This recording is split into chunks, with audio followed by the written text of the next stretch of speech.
we're here with Zach Cohn from Lyft today. Not the car sharing company. Not the car sharing company.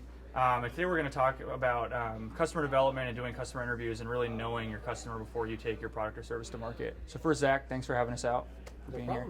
So Zach, tell us first, what does Lyft do? Why do you guys exist? Yeah, so Lyft is a consulting company, and we are basically helping to teach big companies how to think and act more like startups. So we teach them how to move faster, think more innovatively, basically take all the stuff that startups have learned over the last 10 or 15 years and figure out how to adapt it and apply it to those larger corporations. So who are your customers?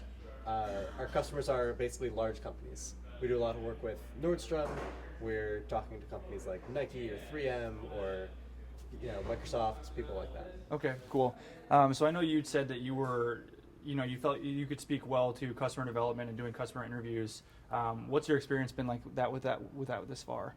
Yeah, I mean, it's been great. I actually used to work here at Startup Weekend and now Up Global, and that was one of the big things that we really learned was like how important customer interviews and customer development is. That's one of the big things that we teach at Startup Weekends, and it was clear it was like night and day difference between the people who did that over the weekend and people who didn't, and that's just over a weekend, right? So now if you magnify it out to projects that take 2 or 3 years to complete, and they have budgets of like $50 or $100 million, like the importance of building the right thing is huge. And so if you can do a bunch of very tiny experiments, if you can do a bunch of interviews, you iterate a whole bunch of times very early on, and then you decide what to build, and then you throw $50 or $100 million at it, then you know you're doing the right thing, versus just thinking you're doing the right thing. Yeah, totally. So what are the customer interviews that you're talking about look like? Like how do you find the customers, and once you have them, what do you do? So usually it's important to have some sort of hypothesis to going in, but we try to avoid people like having a product they want to build, because the most important thing is not to ask biased questions. There's a term that we came up with called ice cream questions. Chet, do you want ice cream? Yes. The answer is always yes. And so if you ask questions like that, it's like, I don't know, Chet, does your dog smell really bad sometimes? Sometimes. Wouldn't it be great if your dog didn't smell really bad? Yeah. Yeah, that's not validation.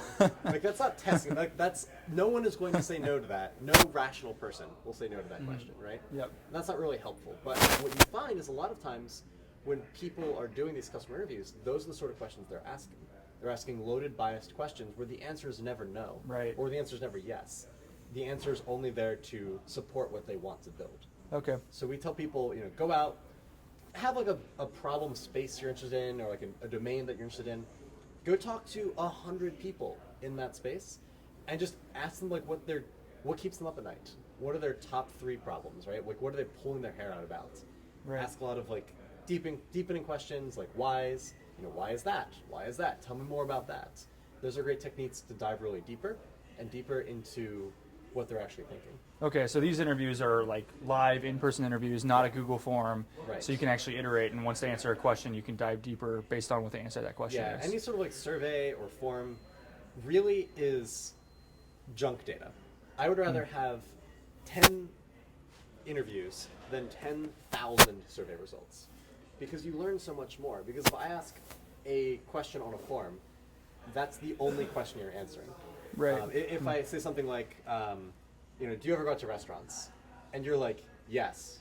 I'm like, cool, great. That's the sort of answer you get on a survey. Right. If you're like, I mean, yeah.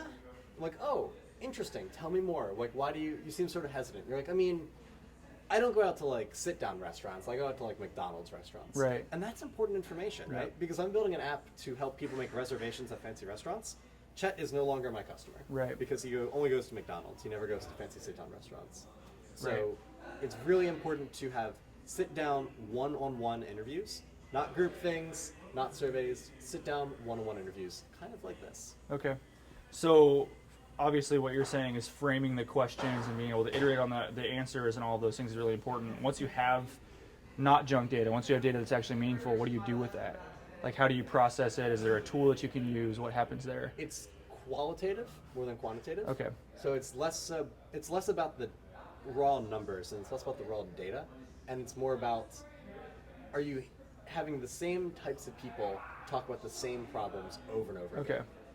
Because if you go 100 interviews, right, and by the 50th one, you start to notice people keep complaining about the same things, and you do 50 more interviews, and like every single person is complaining with the same thing. And it's not that you're seeding them with that. It's not like, hey, Chet, doesn't your dog smell bad? It's Right. like, Chet, do you have a dog? And you're like, yes. And like, cool.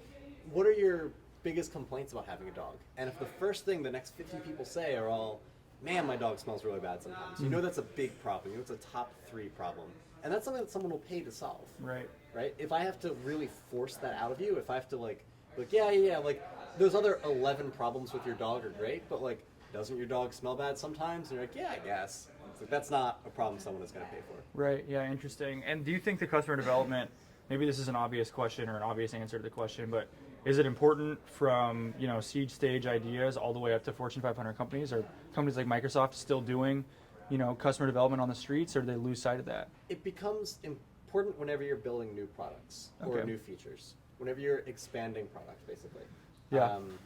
As a company, once you get to kind of like the scaling up phase, it takes a back seat to the importance of like scaling Right. and building processes and things like that. Right. But whenever you're launching a new product, whenever you're launching the Surface or the Windows Phone or something like that, it becomes important again to go through that process to make sure you're building the right thing. Because you might think you know, but you don't. Yeah, totally. And you think companies are more focused on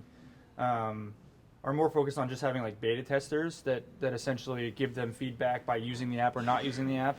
Or do you think they're still actually asking questions and doing interviews? I mean, that's definitely the common way that things are done, right? You build something, and then you get a round of feedback on it, you go change it, and you build something, and you get another round of feedback.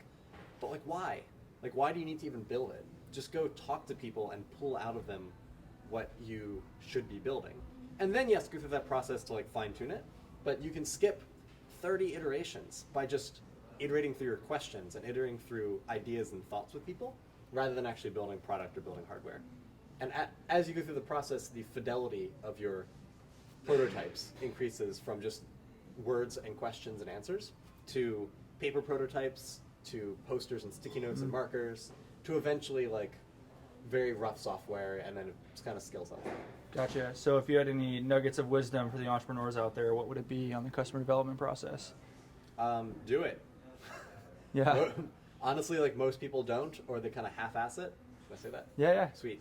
Half-ass. No more editing for Chet. Yeah. A lot of people half-ass it, and they like kind of pay it lip service, but like really everything should focus on that, because if you can increase your chance of success by like 25 or 30 or 50%, like I don't know what the percentage is, but so many companies fail because they build the wrong thing. It's not because they had a competitor that wiped them out, it's because they built the wrong thing and then ran out of money, right? And so if you can reduce the chance of building the wrong thing, why wouldn't you do that? Yeah. Awesome. Well, this is Zach Cohn from Lyft. Zach, thanks for coming out. Liffft. High five. Boom.